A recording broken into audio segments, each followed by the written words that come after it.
Good evening. We don't have anyone to introduce us, so I've been asked to kick off by saying, firstly, that isn't this wonderful that we're all here just to subvert the notion that nothing good can come out of the public sector? No. Well, the fact that I'm here barely actually has a relationship to that comment. I came from Boston. My wife and I came from Boston. Took 7 hours. In any society that hasn't been smashed by neoliberal policies of the kind you describe, it would have taken maybe an hour and a half, 2 hours. There is a train, the pride of the public sector, which I took for the first time in 1950, and it's about 15 minutes faster now than it was then when it makes the schedule, which is a chancy situation. So we decided to come by airplane and spent most of the afternoon on the runway. Well, Noam, what shall we talk about? Well, we can talk about the neoliberal assault on the world's population in the last generation, which you've written so brilliantly about. What strikes me, given the last quite eventful year of my life, what really strikes me is the major disconnect between the philosophy and ideology of neoliberalism and that which I encountered when negotiating, in inverted commas negotiating, when being dictated by the great and the good of the neoliberal international financial establishment. Now, think about it. If you take the great libertarians, the great neoliberals, who castigate all tax-funded activities, and you consider the reason why I'm here today and I'm not still the Minister of Finance of Greece. Why? It's because I refuse another 100 billion dollars of a tax-backed loan to my insolvent government, which the creditors insisted that I should take. The three nines.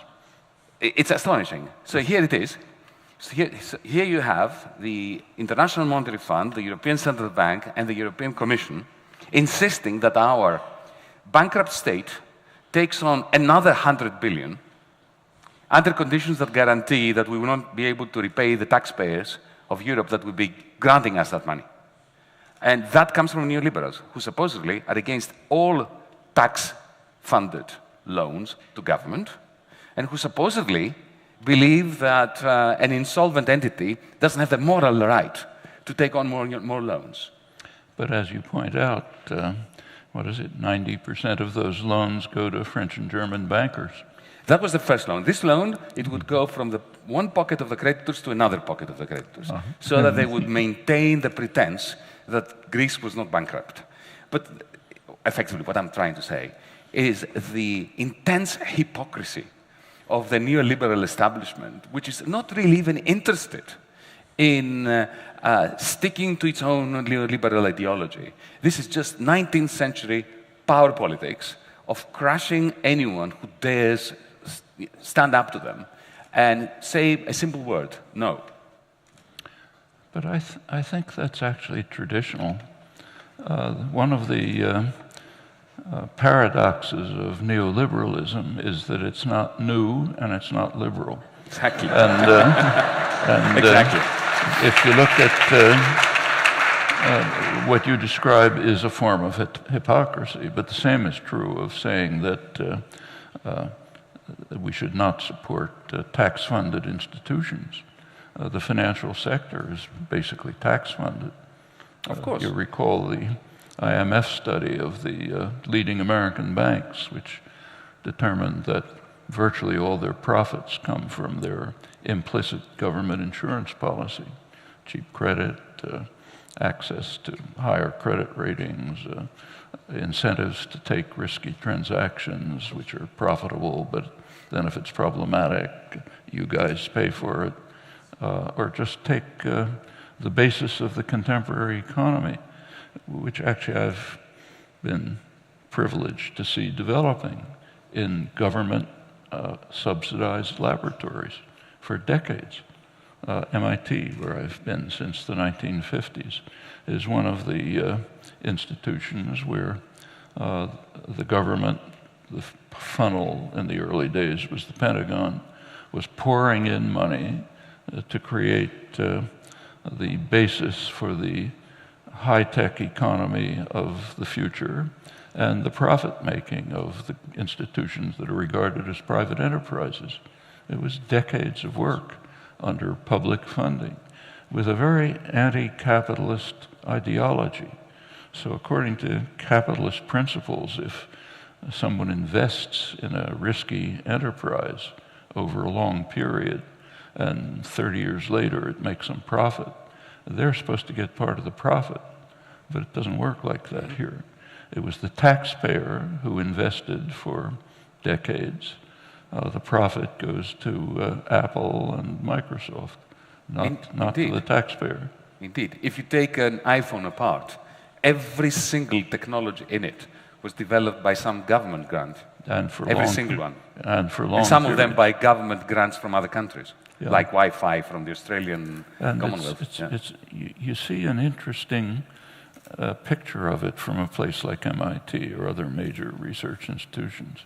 So if you walked around the building where I work 50 years ago, you would have seen electronic firms, Raytheon, iTech, others, IBM, there to essentially rob the technology that's being developed at public expense and seeing if they can turn it into something applicable for profits. You walk around the institution today, you see different buildings. You see Novartis, Pfizer, big pharmaceutical corporations. Why? Because the cutting edge of the economy has shifted from electronics-based to biology-based. So therefore, the predators in the so-called private sector are there to see what they can pick up from the taxpayer-funded research in fundamental biological sciences. And that's called free enterprise and a free market system. So speak of hypocrisy, it's pretty hard to go beyond that. Quite right. This hypocrisy is fundamental to the whole enterprise culture of capitalism from the 250 years ago. I mean, the whole notion that there can be a market system which is at an arm's length separated from a state, which is the enemy, is the sickest joke in the history of humankind. If you think that, I mean, this narrative of private wealth creation, which is appropriated by the big bad wolf, the state, on behalf of trades unions and the working class that need a social welfare net, is just a preposterous reversal of the truth. That wealth is being created collectively and appropriated privately. But right from the beginning, I mean, the enclosures in Britain would never have happened without the king's army. That's true. Without state brutality for pushing peasants off their ancestors' land and creating the commodification of labor, the commodification of land, which then gave rise to capitalism. Just half an hour ago, we were being shown, some of us, the magnificent collection of maps of the city of New York in this wonderful building. And you could see in one of the maps of Alabama the precise depiction of the theft of land from Native Americans, the way in which it was parceled up, commodified. Now, that would never have happened without the brutal intervention of the state, which created the process of privatization of land and therefore of commodification. Actually, one of my favorite passages from Adam Smith is where he gives advice to the new colonies, to newly liberated colonies, as to how they should pursue sound economics, which is pretty much what the IMF tells the third world today. What he said is the advice was you should concentrate on what was later called comparative advantage, produce agricultural products, you're good at that, export furs, fish, and so on. But don't try to produce manufacturing goods, because Britain, England, has superior manufacturing goods. So therefore, you should import them from England. They're good at that. You're good at cotton and corn. Incidentally, the cotton was hardly by free enterprise. And you should certainly not try to monopolize the resources that you have. And if you pursue those practices, then everybody will be better off. Economic theory proves that. Well, the United States happened to be free of English control, so therefore they were able to do the opposite, just as England had done. High tariffs to block British goods, enabled them to create a textile industry, the beginning of the Industrial Revolution, later in the century a steel industry, blocking superior British steel, and right up to the present, as I've mentioned, with high tech. As far as monopolization is concerned, the U.S. made a major effort to monopolize the basic resource for the early Industrial Revolution, namely cotton. That's the oil of the 19th century. And the U.S. had most of it, not all of it. And the conquest of Mexico, which was not exactly by free enterprise, was largely undertaken to try to gain a monopoly of cotton, which would overcome the major enemy in those days, which was Britain. Britain was the big force, the enemy. And the Jacksonian presidents, Tyler, Peirce, mid-19th century, their position was that if we could monopolize cotton, we could bring England to our feet. That way we could really defeat them. They didn't quite make it, but made a lot. Incidentally, that effort was what Saddam Hussein was charged with in 1990. The charge was ludicrous, but the charge was he was going to try to monopolize oil and bring us all to his feet, which was crazy. But the U.S. did try to monopolize cotton, and that's part of the way in which power shifted from England to the United States. I think that's a pretty good record of the way sound economics has worked over the years. There have been places where sound economics was applied, liberal policies. It's called the third world. And it's not an accident. You take a look at the global south. One country developed, Japan, the one country that was not colonized. Take a look at East Asia, the tigers of East Asia. One exception, the one that was conquered by the United States, 1898, with a couple 100,000 people killed and stays semi-colonized, not part of the Asian tiger explosion of industrialization. The pattern is just uniform, but somehow hasn't entered economic theory. Wonder why. You're an economist. Well, the reason why it never entered economic theory was because economics in universities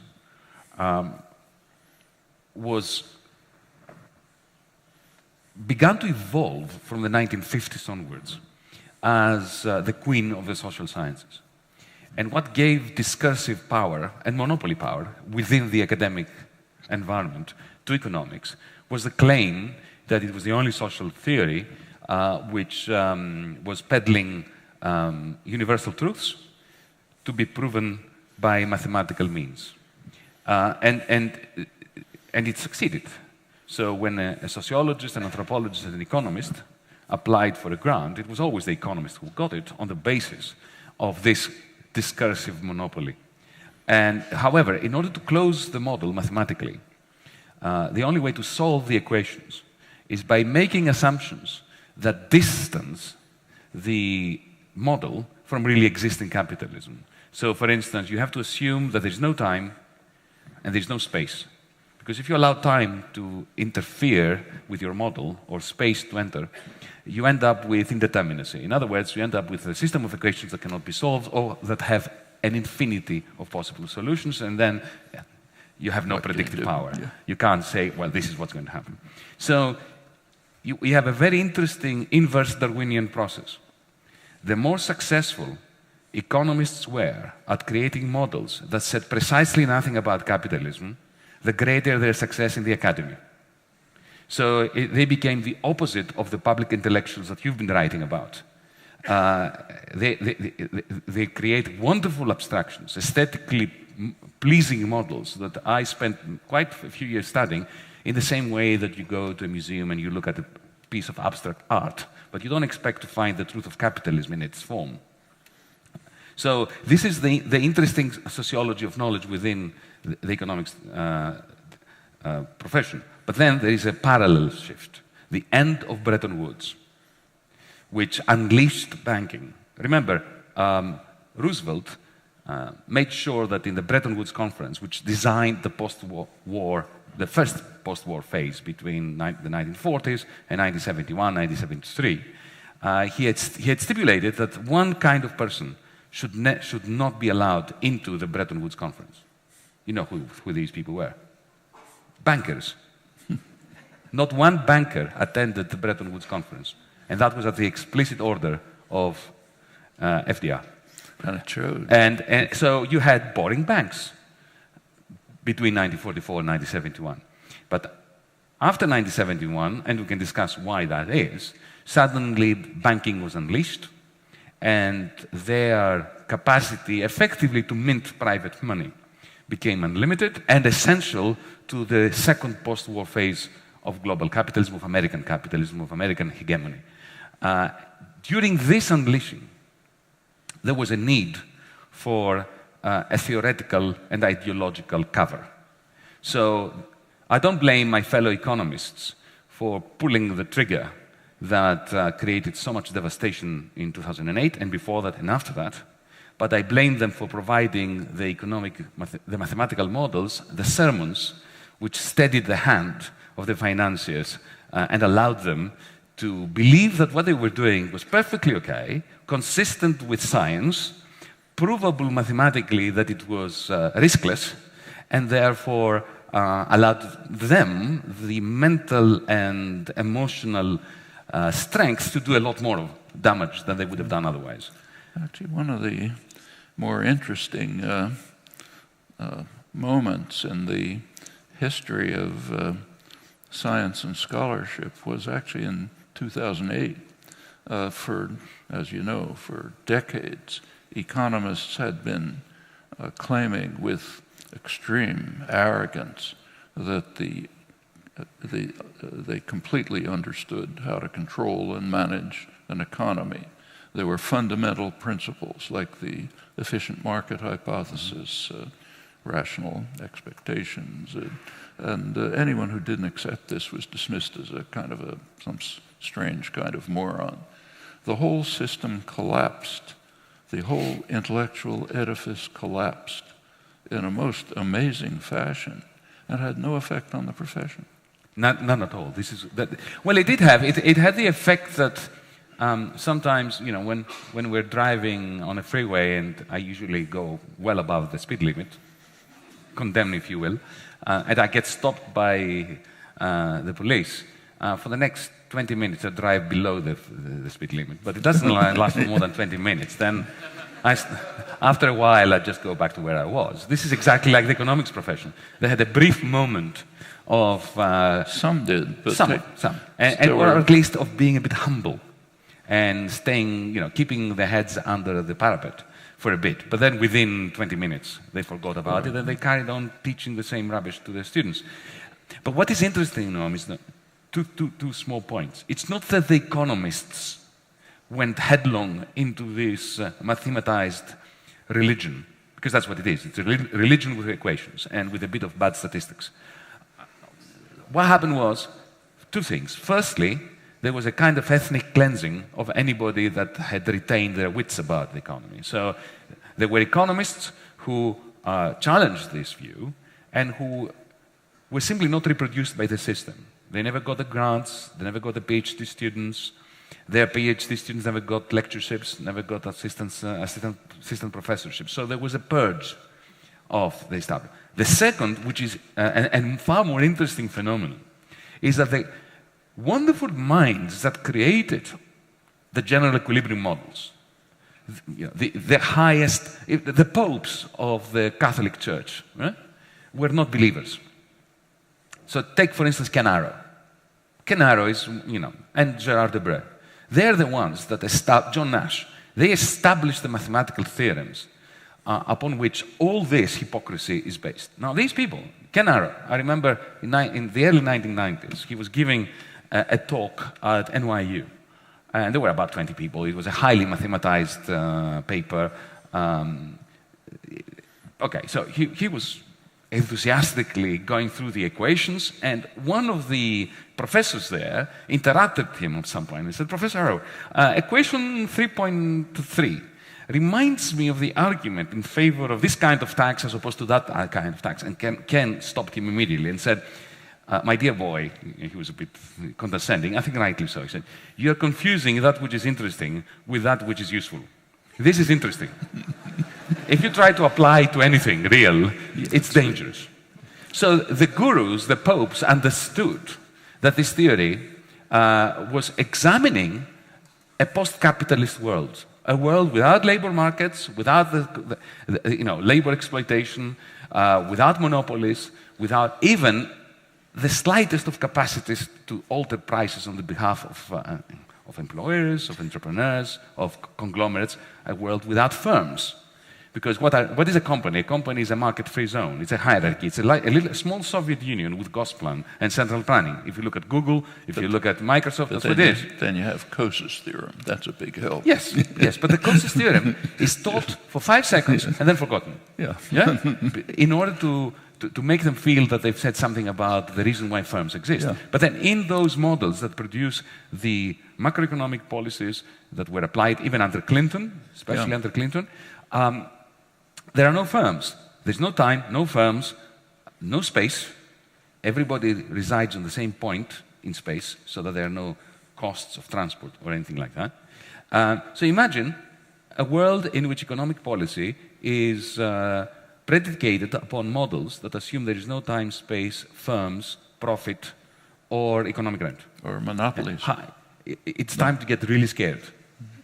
There's a question that I'm sure you know the answer to from your own experience, which has kind of puzzled me about contemporary economists. It has to do with the IMF and your experience as Greek finance minister. From what I can see from the outside, it looked as if the IMF economists were pretty harshly criticizing the austerity policies of the Troika. But the IMF itself was strongly supporting them. What was going on in there? Well, this is exactly what was happening, and is happening to this very moment. WikiLeaks leaked a wonderful conversation between my old friend Paul Thompson, who made his name by crashing the Greek economy and then, as a result, being promoted to IMF chief in Europe. And his successor, a Romanian lady going by the name of Delia Velculescu. Just read this exchange. Just read it. It came out a few weeks ago. WikiLeaks Go and look at it. It's fantastic because they're telling the truth. And they're telling exactly what you're saying. They are admitting that which they, Paul Thompson and I have had this conversation. First time I met the IMF's chief in Europe was in a hotel in Paris, and I was elected with a mandate to negotiate a debt write-down for the Greek debt against the troika of lenders, against the wishes of the creditors. But at the same time, because I had a mandate to negotiate, not to clash with the creditors, I was prepared to clash if I had to, but my intention was not to clash. My intention was to come to an honorable agreement between us.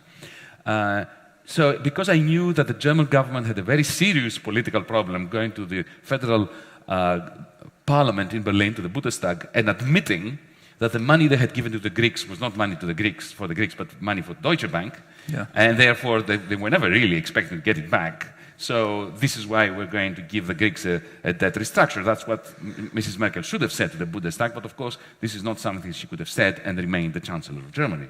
So I knew that the Germans had a political problem admitting to what they had done in the sense of having given money to the Greeks, so that effectively the German taxpayer and the Slovak taxpayer, because they spread the risk like good financiers do to the other Europeans, effectively they were bailing out their banks a second time in 12 months.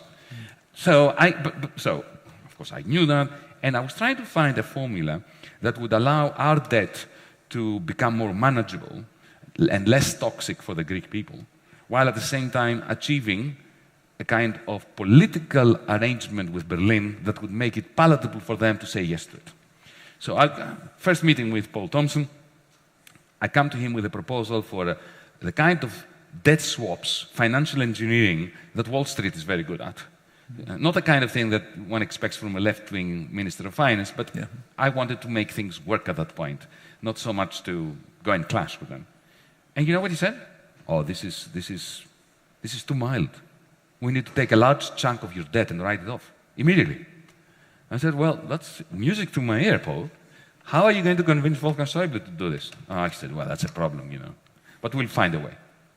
So at this level of bilateral discussions, even with the leadership of the IMF, you got the idea that they understood what they had done. They knew that they had done a nasty deed. They were subterfuging what they had done. There was a bailout for banks presented as solidarity to a suffering nation. And they were trying to do something about it. But then, when it came to the final settlement, as creditors, they stuck to one another. They remained loyal to one another. They spread the rumor that our government was putting forward impossible demands, that we didn't want to reform, that we had no proposals. We came to them with financial engineering proposals from Wall Street. They had nothing to suggest except for these signals that they were emitting. But I think the most important discussion I had was with somebody really high up in the IMF. The name will not be mentioned. Higher up than Paul Thompson, you can imagine. After 10 hours of negotiations, when we got into the nitty-gritty, these extremely boring meetings with aides, with advisors, with experts, with committee on pensions and another committee on VAT, in the end, we ended up together and we had a discussion, confidential discussion, tête-à-tête. And I heard the following words. Yanis, of course you're right. These policies we're trying to impose upon you can't work. I thought, oh no. Deep down, I don't know whether you have this. You probably don't. You're Noam Chomsky, you wouldn't. But I'm less experienced in this game of clashing with powers that be at that level. And deep down, I think if I psychoanalyze myself, I really wanted to think that the adults know what they're doing. And that I'm the child that is recalcitrant and kicking and screaming. But deep down, the adults, the people in power at the top of the IMF know what they're doing. And my complaints and protestations, maybe they're not completely accurate. Maybe they know more than I think they do. But when these people turn around to me and say, you're right, it can't work. What we are trying to impose upon your nation can't work.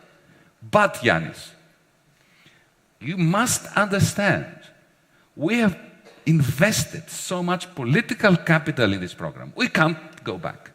And your credibility, my credibility, depends on accepting it. I think that answers your question. Well, how do the participants in the Troika deliberations react to the technical papers that are coming out from the IMF economists saying, their own economists, Blanchard, others saying, these policies of austerity under recession are just destructive? It's very simple. They ignored them. What do they say? In the Eurogroup, these were never mentioned. I mentioned them. I quoted chapter and verse from their own statisticians and economists, like Olivier Blanchard and those people. I quote. There was also a remarkable study from the IMF showing that the liberalization of labor markets, the removal of protection of labor, of trade union protection, of trade union rights, protection from unfair dismissal and all that in the end is counterproductive when it comes to competitiveness and productivity. The IMF came out with this in the spring of 2014. A beautiful report. It could have been written by a progressive economist from New School, right? What exactly did it conclude? But what did it conclude exactly? It concluded that these labor market reforms that the IMF had been pushing down the throat of countries from Africa to Asia to Europe, they don't work. They do not enhance competitiveness, especially when investment is subdued, which was always my argument. So I quoted that as well in the Eurogroup. I might have been singing the national anthem of Sweden. It was exactly the same thing, because you've got to understand that these meetings are quite brutal. They have already decided what they're going to do. The ministers are treated like vermin by their own minders and by the representatives of the Troika. Something that very few people know is that the Eurogroup is actually led by the Troika, not by the finance ministers, the elected representatives of the nations. So you've got the head of the Eurogroup, who is usually, let's face it, appointed by Dr. Wolfgang Schäuble. Then next to him, there is the real ruler of the European Union, a gentleman called Thomas Wieser. Nobody has heard of him. But he wields the real power. What is his position? He's the head of the Euro Working Group, which is the cabinet under the Euro Group. The non-existent group. Yes, they are the shadow cabinet of the non-existent Euro Group. Yeah. And this gentleman has been around now for years. How does the Euro Group get established? You don't discuss this in your book. You just say it's there. I think it just sprung out, out of the shell, like Aphrodite in Cyprus. Look, when we created in our infinite wisdom a common currency, and we had a common central bank, but without a state to correspond to the central bank, and went up with states that didn't have a central bank, because that common central bank was created on the proviso that it would not come to the assistance ever of any of the states of which it would be the central bank. Right. They decided that, well, every now and then, the finance ministers of these nations that now don't have a central bank, but they have created a common central bank, should get together and discuss economic policy to coordinate. So this is how it emerged. It's not in any treaty. And do you know how I found that out? So the Eurogroup consists of the finance ministers? Yes, well, that was the initial idea. The finance ministers, and one of them chairs it. Before Dijsselbloem, who is now the president, it was the head of the largest tax haven in the world, Luxembourg, certain Jean-Claude Juncker. The United States is getting close. Not as badly as Luxembourg. Not as badly as Luxembourg. A couple of states. Yes, it's close, but not as bad. Not at that level. But ever since this Eurozone, which, by the way, the Euro is a carbon copy of the gold standard of the 1920s. It was created in the image of the gold standard of the 1920s. So you know what happened to the gold standard of the 1920s. It gave rise to the Roaring Twenties, to immense financialization, immense concentration of industrial power, funded by the consolidation of the financial sector, and then Wall Street in 1929. Enormous inequality. Of course, also. enormous inequality, which is the result of this And, easy private money minting by the financial sector. And when the chickens came home to roost in 1929, the common currency of that era, the gold exchange, started collapse, started fragmenting. Very soon, the Germans hated the French hated the Germans, everybody hated the Greeks, and we descended into the abyss of the 1930s and 1940s. After our generation's 1929, which took place in 2008, guess what happened?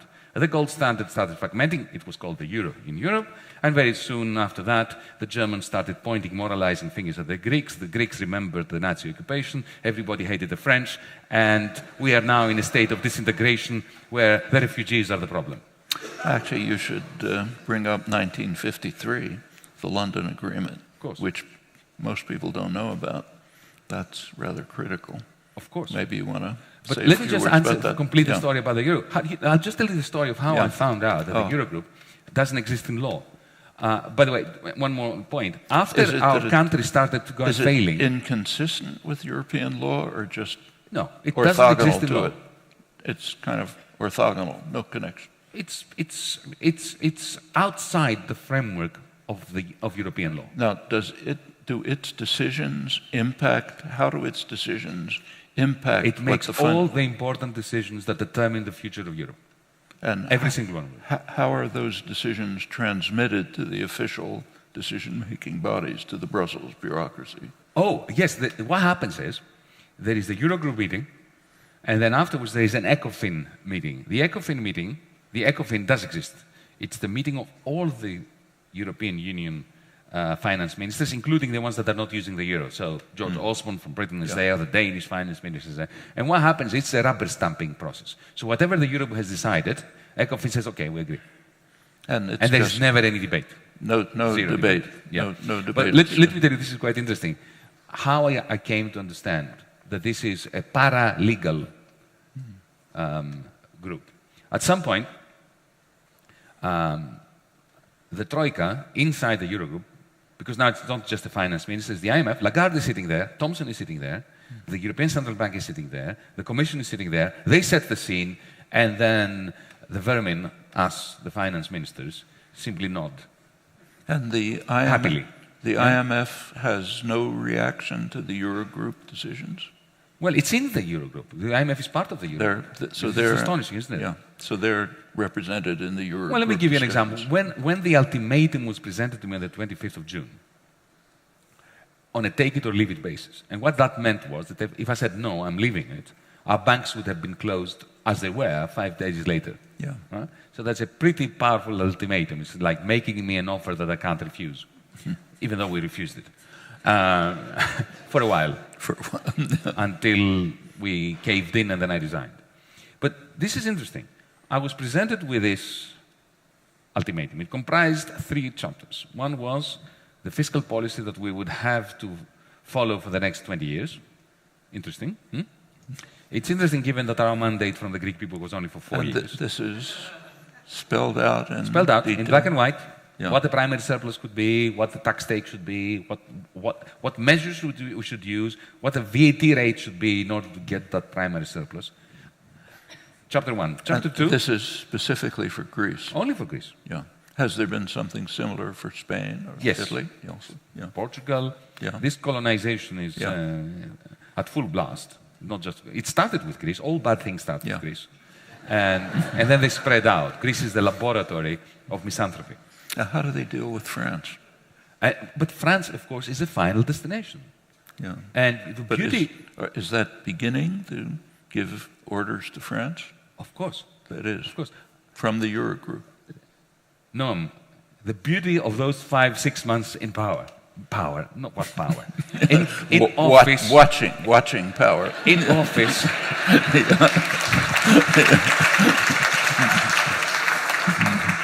The beauty of it was, we academics, all our lives, we theorize about things. Okay, we try to get evidence, but we theorize. During those 5 months, I didn't have to theorize.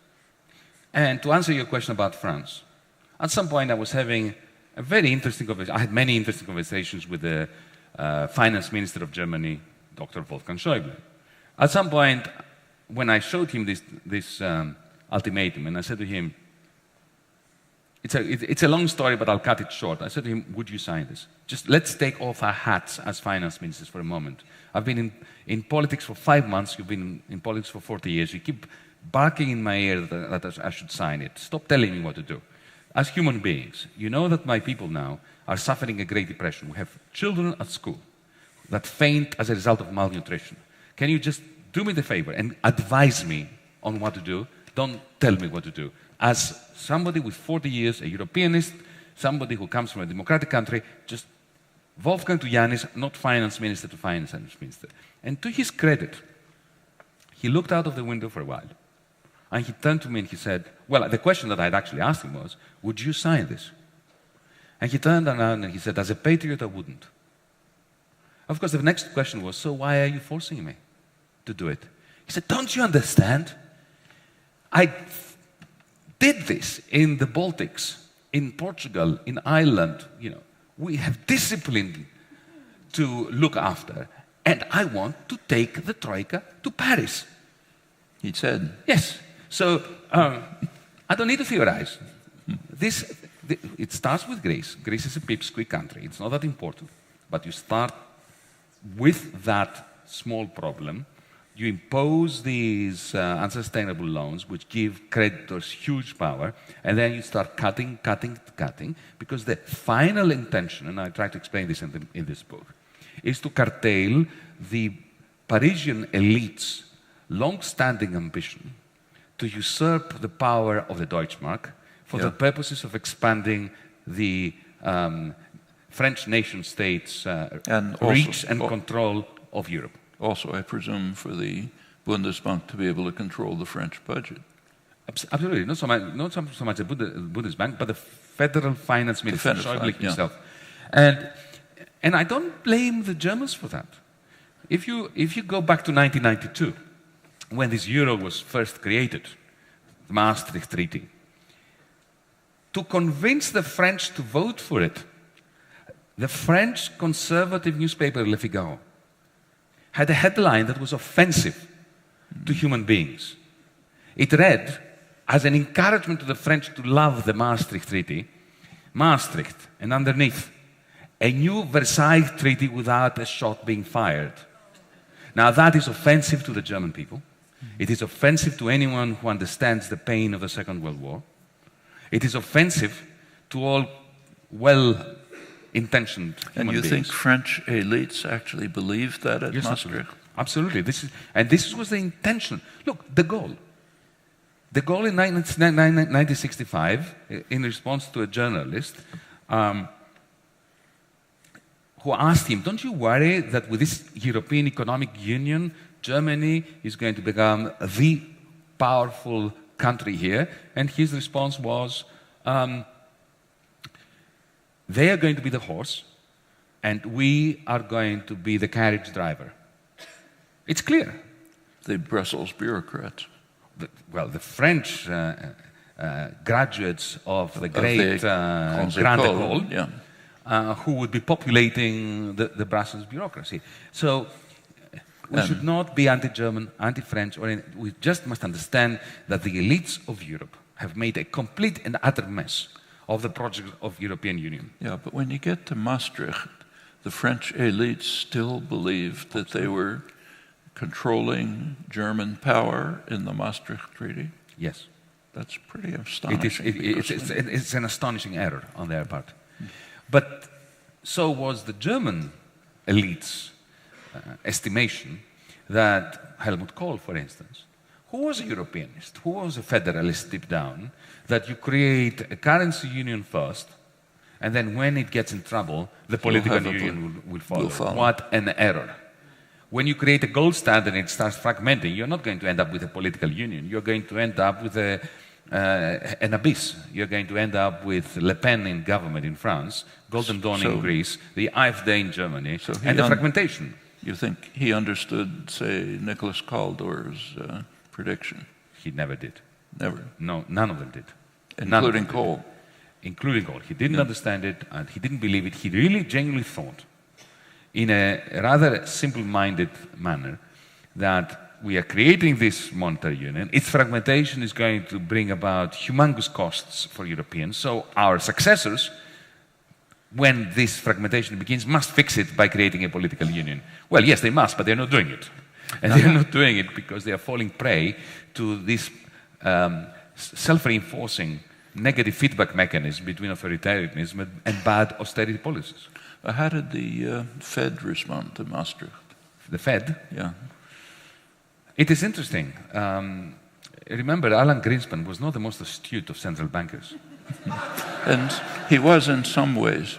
He understood why the economy was working so well. Remember his testimony to Congress where he explained how magnificent the economy was that he was administering. He said it's based on growing worker insecurity. True. That was a good remark. Yes, yes. So he was a real class warrior, yeah. But he did not understand finance. Yeah. Yeah? Unlike Paul Volcker, who did. But he understood power. Yes, he understood power, but Paul Volcker, his predecessor, understood both power and the pitfalls of over-reliance on markets. Yeah, okay, so what was the reaction to Maastricht by the Fed? None. None? None. It was... they didn't pay attention? There was... Well, I do not know of any substantial reaction. I haven't seen any. I've done some research. They were just going along. They would be making comments about the specific technicalities, but not any degree. Paul Volcker did make some very interesting comments. What was his reaction? He was very critical. He was very critical of the lack of checks and balances and shock-absorbing mechanisms. But Alan Greenspan and the Fed under Alan Greenspan indulged in auto-lobotomy regarding these structural aspects of global capitalism. Actually, you ought to bring up what the 1953 story. That's quite critical. Well, it's part of a broader story of American hegemony after the Second World War, which has two dimensions that are, of course, interwoven. One is the Cold War story, which is a very important story, and the increasing authoritarianism of the United States after Truman. Beginning with the Truman Doctrine, again Greece, remember, everything bad starts in Greece, like the Cold War, which began in the streets of Athens in December 1944, not in Berlin, then spread to Berlin, with the first attempts by the CIA, successful attempts to overthrow governments that they considered inimical to the interests of the global empire, like the Mossadegh government, then later our government. I grew up in the dictatorship that the CIA managed to create before the Pentagon had its own coup with the generals. They felt, there was a wonderful race between the Pentagon on the one hand and the CIA as to who was going to stage the Greek coup in 1967 first.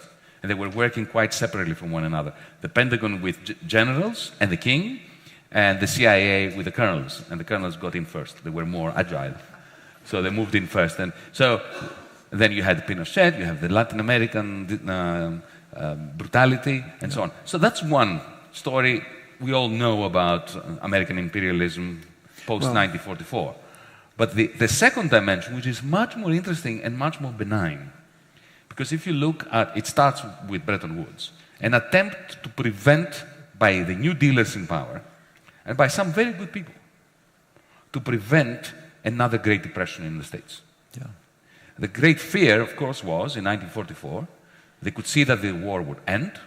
They could see that the wonderful factories that were churning out the aircraft carriers, the tanks, the bullets, the jeeps, and so on, even if they were reconfigured to produce white goods and cars and consumer durables, there would not be sufficient demand within America for all those products that these factories could potentially make. So that eventually they would scale down investment at a time when the American GIs, the American soldiers, would be coming back from the front, and that would spear. And they called it the 1949 moment.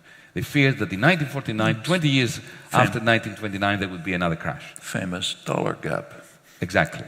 So they sat down and designed a magnificent global plan to prevent this from happening. They also knew there was a Cold War, of course. There was the pressing agenda of making sure that Europe doesn't fall to the communists and Asia doesn't fall to the communists. So the two dimensions were combined, and the global plan, of which the Bretton Woods system was just one part, entailed, just to put it as succinctly as I can, the following characteristics and dimensions. Europe would be dollarized, so that Europeans could buy the gleaming cars and the gleaming aircraft and washing machines from Westinghouse and so on and so forth, that America would not be able to absorb on American soil. Europeans were in ashes after the war, so they needed to be dollarized. So they would be allowed to recreate on their own currencies, but their currencies would be pegged to the dollar. Effectively, they would have the dollar in different form. And that was a fixed exchange rate regime. It's very similar to the gold exchange standard, but with a very big difference. The New Dealers who had felt the Great Depression in their bones, most of them, if you look at their biography, had actually suffered during the Great Depression. And they were very keen to avoid it again, understood that what was missing in the gold exchange standard was a system of surplus recycling, of taking surpluses from jurisdictions where they were being created through a political mechanism and siphoning them in the form of productive investments or some kind of investment into the deficit areas, in order to be able to generate the incomes in the deficit areas that were necessary to keep purchasing stuff from the surplus countries, so the surplus countries could remain surplus countries, like America, for instance, to keep recycling surpluses and deficits to maintain this global plan. If you think about this was an extension of the New Deal. It's worth bringing out the role of reconstructing Germany in this system, which was quite critical. I have looked at Senate papers from 1946 talking exactly about that, because this global plan had to rely on a European pillar and on an Asian pillar. And they had to have a strong European currency and a strong Asian currency to act as shock absorbers. There are these amazing documents where they say, okay, American capitalism is going to go through a spasm like capitalism always does. That shows a kind of understanding that today, or the last 20 years, is absent from policymakers.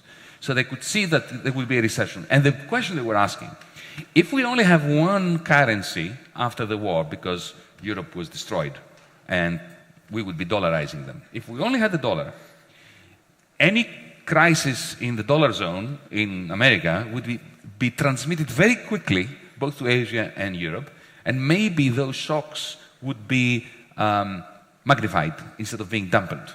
So we need shock absorbers. We need the European currency and the Asian currency that would do the shock absorbing. But in order for those currencies to be sufficiently strong, they would have to have they'd have to be an industry, and they'd also industry, and crucially subordinate to the dollar, not Keynes's proposal. Exactly. But they would have, so they would have to be net exporters in their vicinity. Yeah, but so Germany in the rest of Europe, but Japan vis-à-vis China. Yeah, within the global system managed in Washington. Within the global system, under the tutelage. And that's the Keynes-White dispute. Exactly, the Battle of Bretton Woods, which is an amazing episode in intellectual and financial history.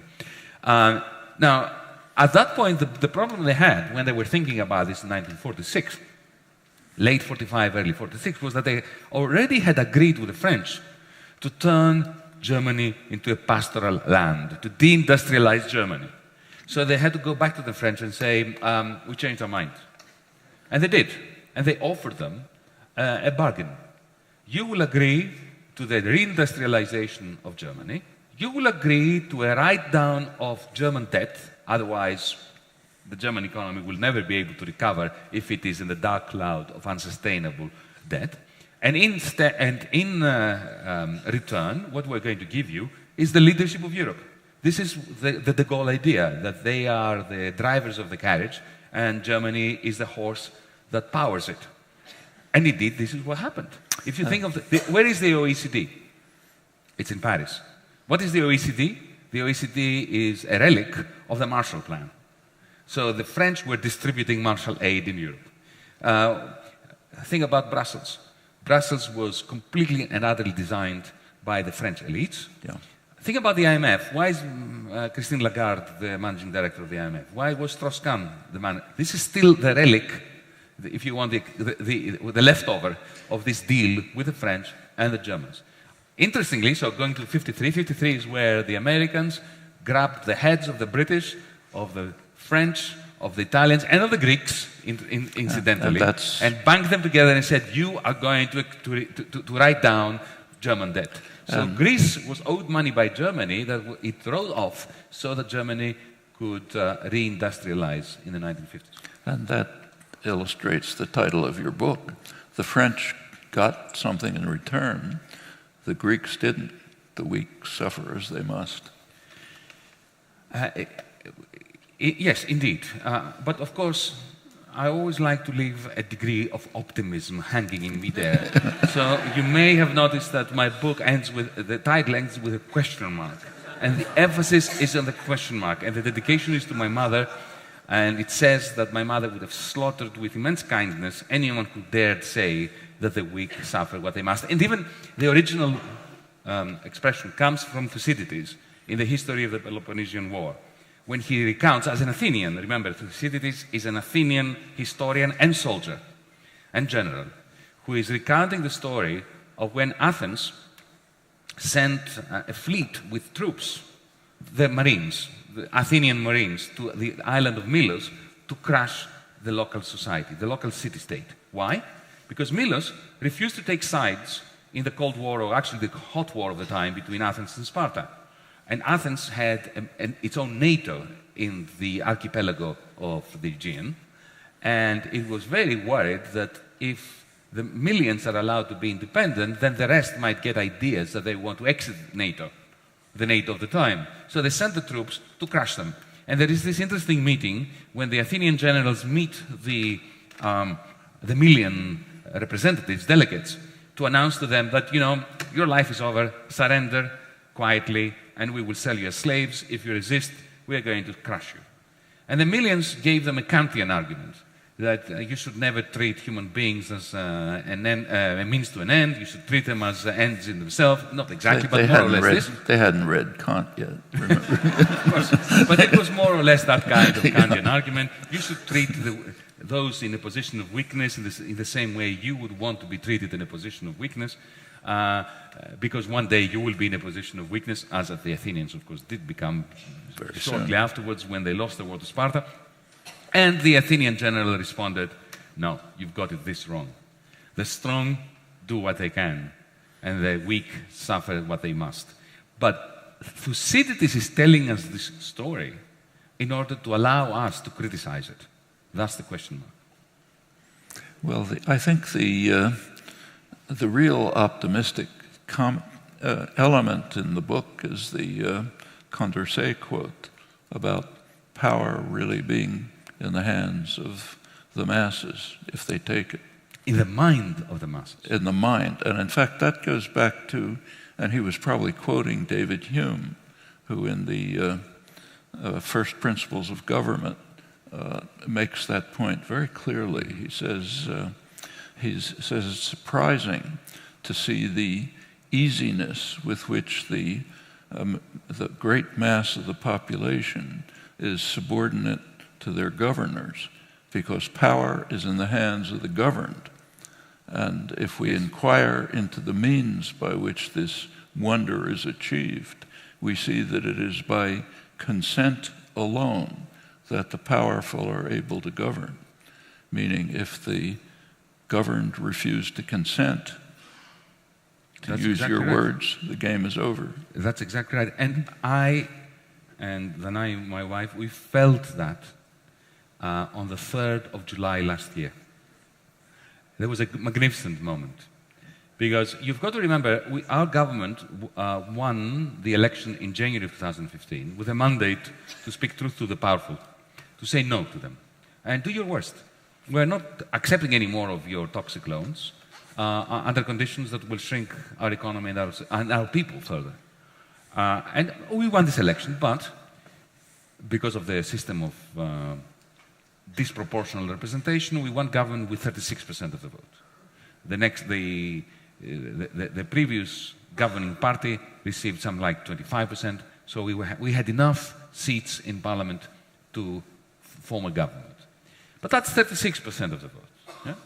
And we had the whole media of Greece and the world completely and utterly, militantly against us. We had the central bank. Third day I was in my office. The president of the Eurogroup visited me to say, either you accept the existing policies, the ones we were elected to challenge, or your banks will be closed within a month. So you can't be weaker than that. We did have a strategy. We did have a secret weapon. We can talk about this later when we open this up. But when they closed our banks down, I believed that it was just a matter of days before our support would wane. And we had called for a referendum to support us to carry on fighting. So remember, we had only won 36%. The banks were closed. People didn't have access to their money. Pensioners were fainting in line in front of closed banks to get some money out in order to feed themselves. The press is bombarding, terrorizing people in their living rooms on the television set, saying to them that if they vote with us against the Troika, Armageddon is going to come and we'll be expelled from the universe, not just Europe. And those crazy, magnificent Greeks gave us 62%. Why? Because the one deficit that they could not bear was a deficit of dignity. And they had a Condorcet moment.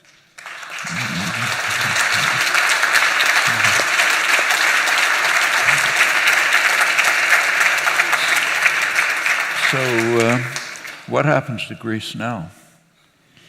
Well, unfortunately, that very night of the referendum, our government, my prime minister, surrendered. But now... And that, well, to answer your question, that surrender meant that we have the worst of the possible combination. We have a neoliberal ideology with completely anti-neoliberal policies. They increased the corporate tax rate. Harsher they conditions. Increased the VAT rate. They increased the income tax rate. They reduced pensions. They reduced wages. So they did... Even harsher conditions than the ones you refused. Yeah. The Greek economy is fading. All business plans are going haywire. In a sense, remember liquidate under President Hoover? Mellon, I think that was the name of the US Treasury Secretary that said that. Yes. This is what's happening. Complete liquidation of Greek business, the Greek state, and the Greek people. And all that is happening in the context of a 19th century gunboat diplomacy, the purpose of which is not so much Greece. It is how to keep France, Spain, Portugal. After my Prime Minister's surrender on the 13th of July, he signed the document of surrender. And you know what happened? The Spanish right-wing Prime Minister came out of the room wielding this document like this, in front of the cameras. And speaking in Spanish to the Spanish media, he said, "This is what you get if you vote for the Syriza of Spain, Podemos." Podemos, yeah. Well, thankfully, the Spanish people booted him out, but didn't vote for Podemos in. So now we have a hung parliament in Spain, no government. No government. Yeah. Well, actually, that's much better than having that government. Yeah. So what do you think the future is for the peripheral country? When you say liquidate, does that mean liquidate into German hands primarily? No, what I mean is, what's going to happen is we're going to have hundreds of thousands of small business, Who's buying petty them up? bourgeois people who will lose their shops, who will lose their pharmacies. They will be a lost generation. They'll become homeless. They will leave the country. Their kids, who are well educated, will go to Germany. They will go to Spain, no, because the Spaniards are leaving. They will come here. They will go to Canada. They will go to Australia. They will go to South America, somewhere to find a way of making ends meet. You're going to have the liquidation of households with foreclosures, and foreclosures in Greece are worse than here, because here you can take the keys to your house and go to the bank and say, "Take it, bye." In Greece you can't do that. Even if you lose your house, you still have the debt. You carry it with you, like Mephistopheles walking around with hell around him. You're walking around the world with that same debt, even though you have no house. It's kind of like student debt here. Yeah, exactly. Exactly. Yeah.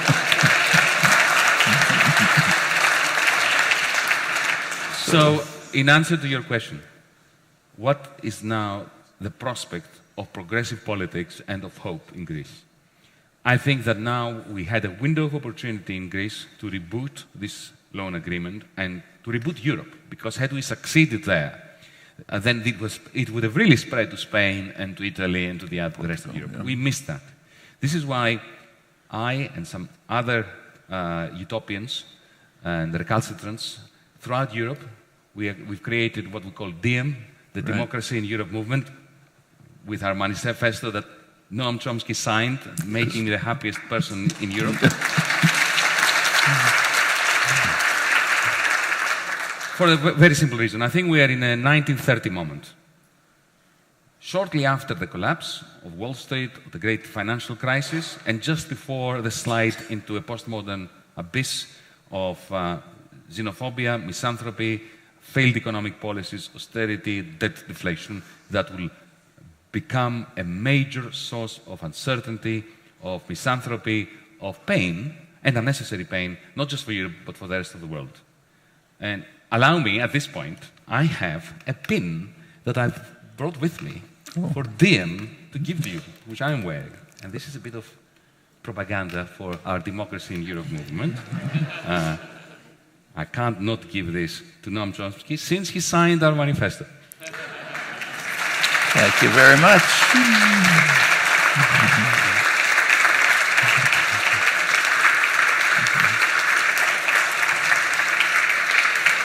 And I'm being signaled to that we have to open this up. It's a good point. To Q&A. It's a good point. It's good to end with a pin.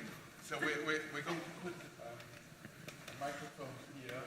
And I see a few faces. That's great. Thank you. Mr. Chomsky, Mr. Varoufakis. My question is about European integration policy, the then and now.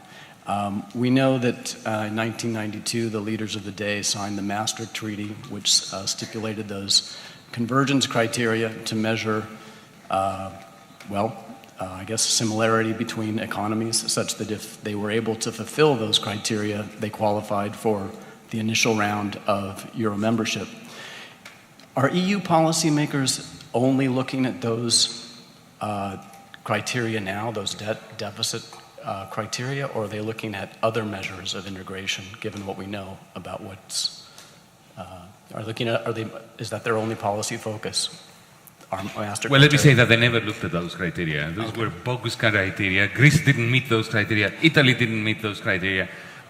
Far from it. The criterion was 60% of debt over GDP as a maximum. Italy had 100%. But of course, the whole point of creating the Eurozone was in order to stop Fiat producing cars that would remain competitive vis-à-vis Volkswagens through devaluation of the lira. So they needed Italy. So they violated their own criteria. They just ignored them, and they brought Italy, Greece. And you know how Greece got in? We had some smart people in the finance ministry and the Central Bank of Greece, and they copied exactly the same tricks that they used in it to let Italy in. And they said, well, we know what you've been up to, so if you let Italy in, we were doing the same tricks, we will present the same data, so either you have to keep the Italians out or allow us in as well. So this is how we got caught up. You've got to understand that it's a very hypocritical concept, the whole thing, the whole process. So there was never a question of integration, really. There was a question of expanding the limits of predatory financialization. Frank, what did Greece have to offer the Eurozone? Can I tell you what we had? We had no oil. We had really, we were not a traditional colony that had natural resources to be. What we brought to the Eurozone was a population with minimal debt and a lot of equity, because Greeks loathed debt. My parents' generation didn't have credit cards, personal loans, mortgages. They worked for 30 years, put some money aside, borrowed some money from an aunt or an uncle, and bought a house. Okay? So we were a dream come true for German and French bankers. We had a Protestant almost ethic in terms of indebtedness, very low debt, and a capacity, once the Deutschmark was extended to Greece. Okay? We had the capacity to borrow and borrow and borrow on the basis of very sound collateral. So this edifice was never designed to sustain an economic rise. Do you know which were the two countries that violated the Maastricht criteria first, before anybody else? Germany and France. France, yeah. So these rules were written not to be respected, but were written to be used as a club by which to beat the weak and the ones who dare speak out against the irrationality of the system. Mm-hmm. Okay. Thank you. Thank you.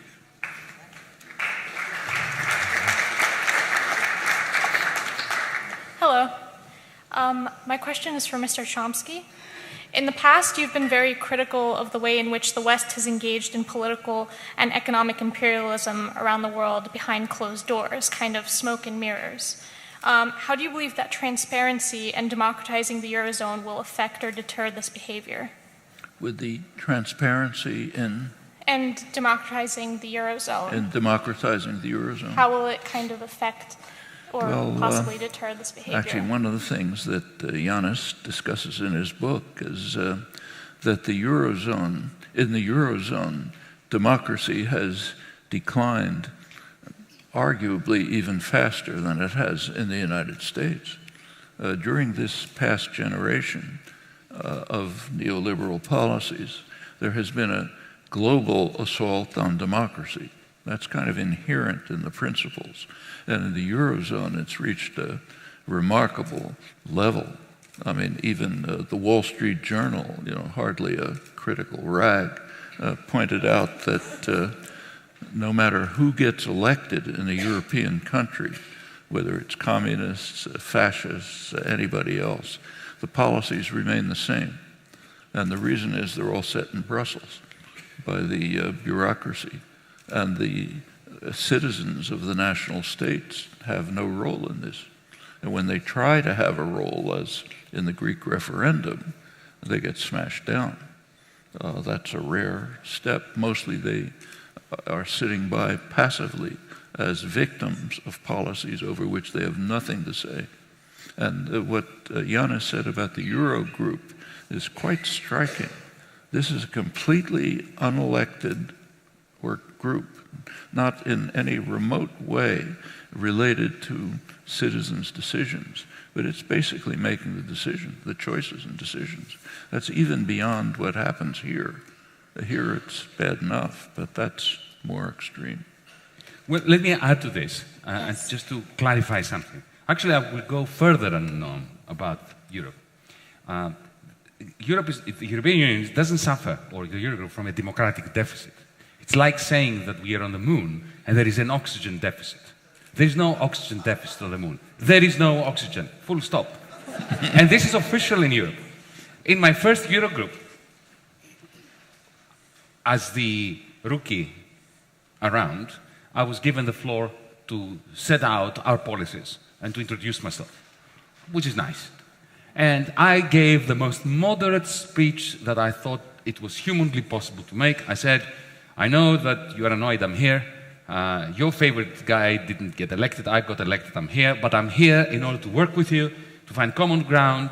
There is a failed program that you want to keep insisting on implementing in Greece. We have our mandate. Let's sit down and find common ground. I thought that was a pretty moderate thing to say. They didn't. And then after me, after I had expounded the principle of continuity and the principle of democracy and the idea of having some compromise between the two, Dr. Wolfgang Schäuble puts his name tag forward and demands the floor. And he comes up with a magnificent statement. Verbatim, I'm going to give you what he said. Elections cannot be allowed to change the economic policies of any country. At which point I intervened and I said, this is the greatest gift to the Communist Party of China because they believe that too. Okay? Now, while I was in there, in the 12 Eurogroup meetings that I attended before I resigned, I noticed in those very lengthy, incredibly intense and depressing sequences of discussions, some of them lasted more than 12 hours, the room was full of cameras, microphones. These screens, we had 30 of them. I could say, whoever, we were in the same room with people and I was watching them on television because, this is the power of the screen. You don't watch the person speaking, you watch him on the screen, or her. Yeah? And at some point it hit me. We don't need a revolution here. Somebody in the control booth just press a button and connect all these cameras to the internet. Just imagine if that would have to happen. Huh? You don't need a treaty change, a new constitution, a revolution, nothing. Somebody just press a button. Like in a science fiction movie, you press a button and suddenly you have a new universe. Yeah? What would happen? Would Schäuble say this? I don't know, maybe he would, but you know what? It would make a difference for the Germans, the French, the Portuguese, the Greeks to hear him say those words. Instead of reading the Financial Times where people like Peter Spiegel were simply saying that Yanis Varoufakis was resisting reform in his country and he demanded more money for it. Right? So transparency is everything. We need, this is the first step. It's a huge revolutionary step that takes nothing more than the press of a button. So this is why, on our side, again, I'm a salesperson here tonight, in dim25.org, there is a Transparency in Europe Now campaign. We're demanding the live streaming of all these meetings. We're demanding that the ECB publishes its minutes. We're demanding that all the TTIP negotiating... Do you know that as the Minister of State for Finance in Greece, in order to look at the TTIP documents of the negotiations between the European Union, to which I was a finance minister, and the United States, I had to sign a non-disclosure agreement. In other words, the price of looking at those documents was that I promised not to tell my electorate. So, if you can, get into our site and sign the petition for transparency. It's a small step, just to make it difficult for them. Even if they have to answer the question, why are they not live streaming the meetings? That's a small step, because you're putting them in a difficult position. I just want to say that we are also live streaming. And that I'm not going to tell you how many questions we're going to take, but we're going to end at 8:59. So go next question. Thank you. 59. You and your precision. 9:01. Okay, hi. It's a little bit a follow-up question to the previous one, to Varoufakis. I'm wondering, you wrote that Wolfgang Schäuble wants to kind of have a super minister of all of the Eurozone, a non-elected one who will just kind of decide on national budgets. That's his plan. But I'm just wondering, what would you propose instead? Because sometimes it's a bit unclear to me if you also want kind of a super minister, just elected one, or if you want more power over the budget taken back to the national countries. And also... What, a second question? Hmm? Yeah. Just one question. No, but also just the Eurozone, if you want to keep the euro in the long term, or if it should be maybe slowly... Okay, it's the same question. Yeah, same. Okay, let me be brief. What Schäuble wants, and I know that because he's written about it, we've discussed it, is a semblance of federation, where the Eurogroup becomes... He doesn't feel good that it's not legal. He wants to legalize it. And he wants to turn the president of the Eurogroup into the fiscal leviathan of the Eurozone. He doesn't call him that. He wants him to be, if you want, the fiscal representative of, or treasurer, the treasurer of the Eurozone. But he wants to give this person a tiny little budget, tiny federal budget, 1% of GDP, nothing in other words. And the main function for this person will be to have a veto power over national budgets. Mm-hmm. Now, this is a monstrous notion. Let me give you an example. On the one hand, you have a parliament, the French National Assembly, voting in a budget. Okay? The budget of the French government is 50% of GDP. Half of the economy of France is controlled by the state. Okay? And now you're going to have a fiscal overlord in Europe that has a 1% budget. In other words, has absolutely no capacity to affect surplus recycling within Europe and stabilize European capitalism. But he is going to have, I was going to say he or she, but we know it's going to be a he, don't we? He is going to have the right to veto the budget that the National Assembly of France voted. And why? In order to keep countries within the fiscal constraints of the Maastricht Treaty, which has so abundantly and spectacularly failed. And let me give you an example why this is just mad. And it makes absolutely no sense, even from a neoliberal perspective. Take Ireland. Ireland, before 2008, was the blue-eyed boy or girl of the international neoliberal Washington consensus. They had turned their markets so elastic that they resembled a circus. They had a debt-to-GDP ratio of 25%, half that of Germany. They were never above budget. They had a surplus. Actually, they had a surplus in the equivalent of their federal budget, right, or their state budget. So they were the model country, the model citizen of the neoliberal mantra. Okay? Now, of course, if you look at what was happening in the private sector, they had gone crazy with, there was a frenzy of indebtedness, like here in Wall Street and so on and so forth. The moment the credit crunch began after Lehman Brothers, the developers went bust. The developers' loans to the Anglo-Irish Bank and the various other shady banks in Ireland went bad.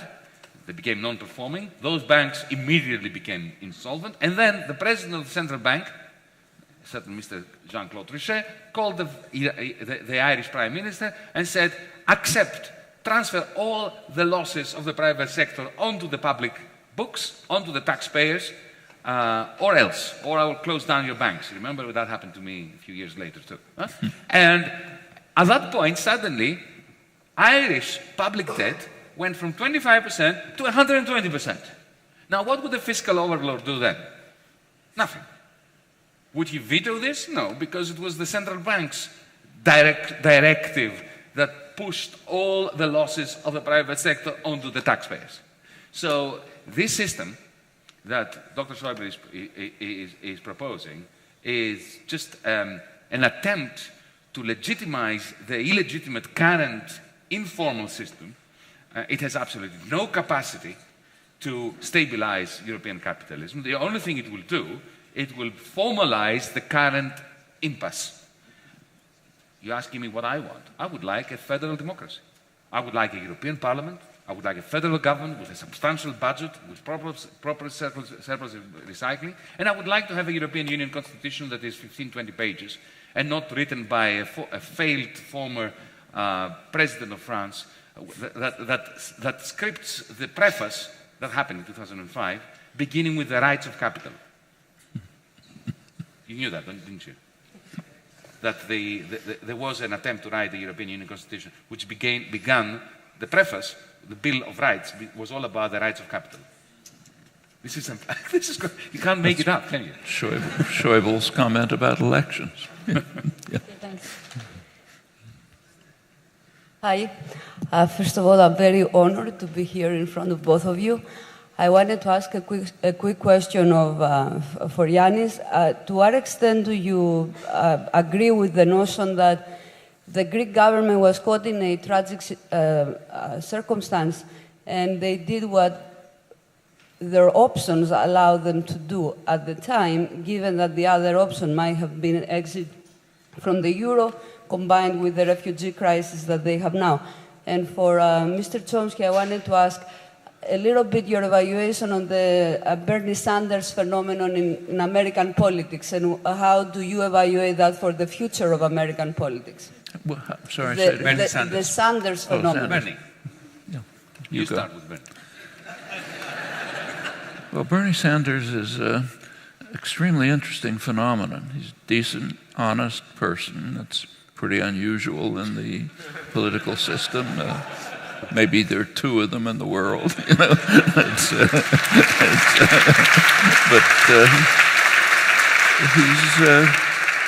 He's considered a radical and extremist, which is a pretty interesting characterization, because he's basically a mainstream New Deal Democrat. His positions would not have surprised President Eisenhower, who said, in fact, that anyone who does not accept New Deal programs doesn't belong in the American political system. That's now considered very radical. The other interesting aspect of Sanders' positions is that they're quite strongly supported by the general public, and have been for a long time. It's true on taxes. It's true on health care. So take, say, health care. His proposal for a national health care system, meaning the kind of system that just about every other developed country has, at half the per capita cost of the United States and comparable or better outcomes. That's considered very radical. But it's been the position of the majority of the American population for a long time. So if you go back, say, to the Reagan, right now, for example, latest polls, about 60% of the population favor it. When Obama put through the Affordable Care Act, there was, you recall, a public option, but that was dropped. It was dropped even though it was supported by about almost 2/3 of the population. You go back earlier, say, to the Reagan years, about 70% of the population thought that national health care should be in the Constitution because it's such an obvious right. And in fact, about 40% of the population thought it was in the Constitution, again, because it's such an obvious right. And the same is true on tax policy and others. So we have this phenomenon where someone is taking positions that would have been considered pretty mainstream during the Eisenhower years, that are supported by a large part, often a considerable majority of the population, but he's dismissed as radical and extremist. That's an indication of how the spectrum has shifted to the right during the neoliberal period.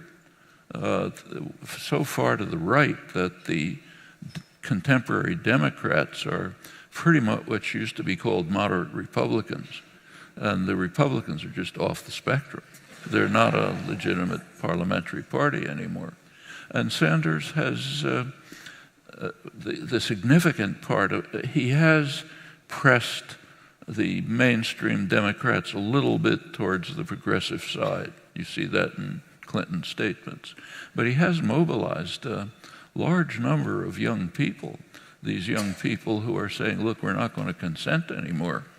And if that turns into a continuing, organized, mobilized force, that could change the country. Maybe not for this election, but in the longer term.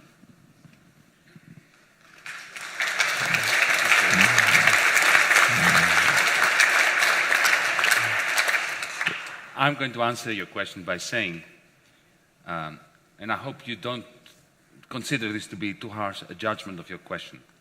I will say that embedded in your question is the most toxic form of TINA, of the proposition that there is no alternative. The idea that in the end we had to surrender because the alternative would be worse, effectively denigrates the 62% of Greeks who ordered us not to surrender. And it denigrates those of us who actually want government. Because if what you're saying is right, we were naive.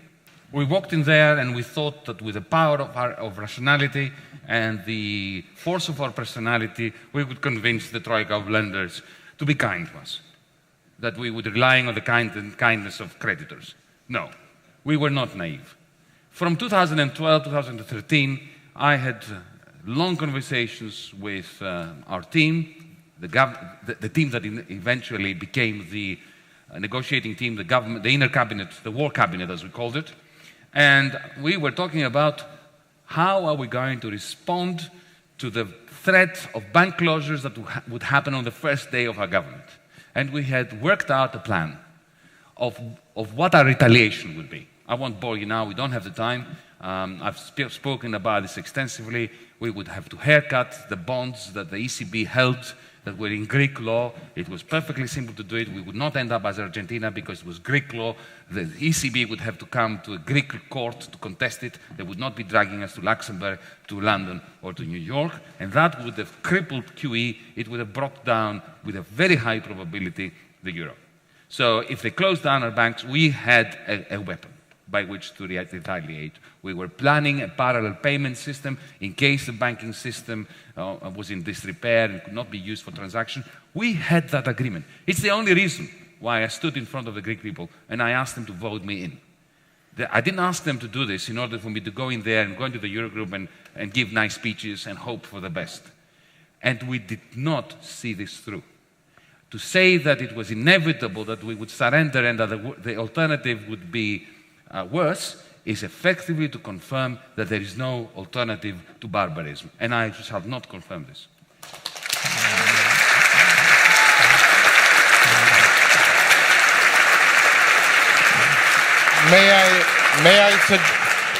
If this would be okay for you, may I suggest that we bundle 3 questions together, and so you ask 3 brief questions, maybe. Not one of you.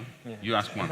You ask one question, you ask one question, and the gentleman there asks one question, and the others who are there, I applaud you for being so hopeful. Please.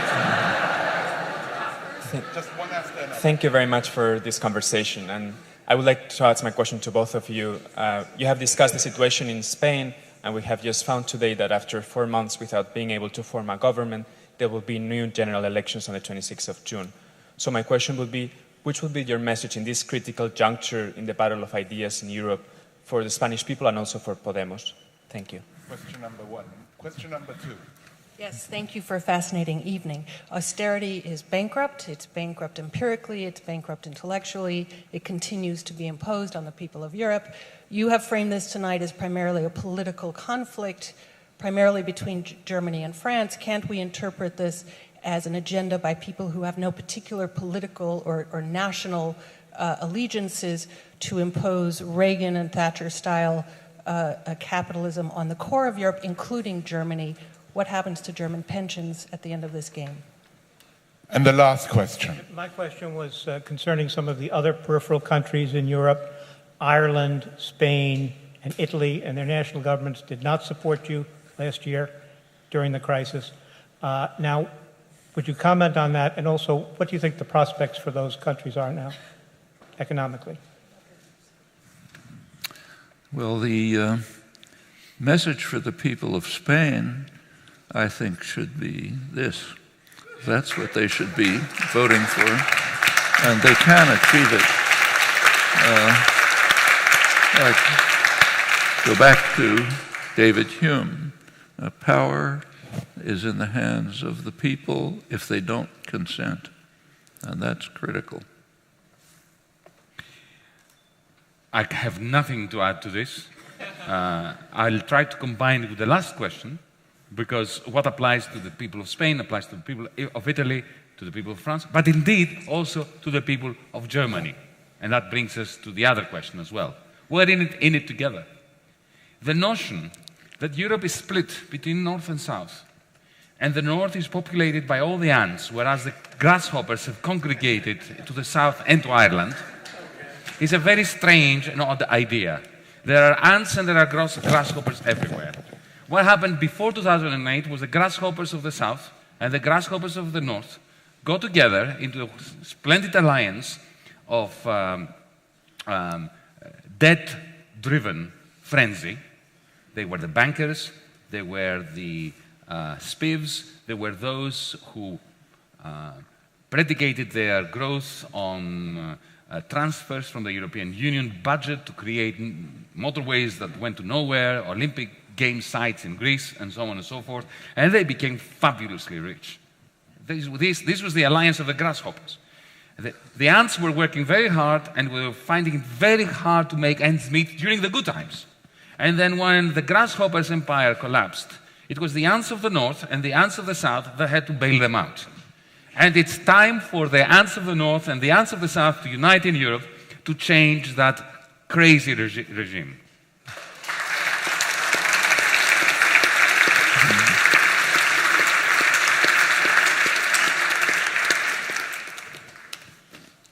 Any final words? I want to pay my respects to this institution. And I want to thank you and your staff, I met some of them before, for the diligence and the dedication and the enthusiasm. If only our rulers had a modicum, a small percentage of this dedication to public service, Continue. the world would have been a much better place. Continue a little more. Thank you very much.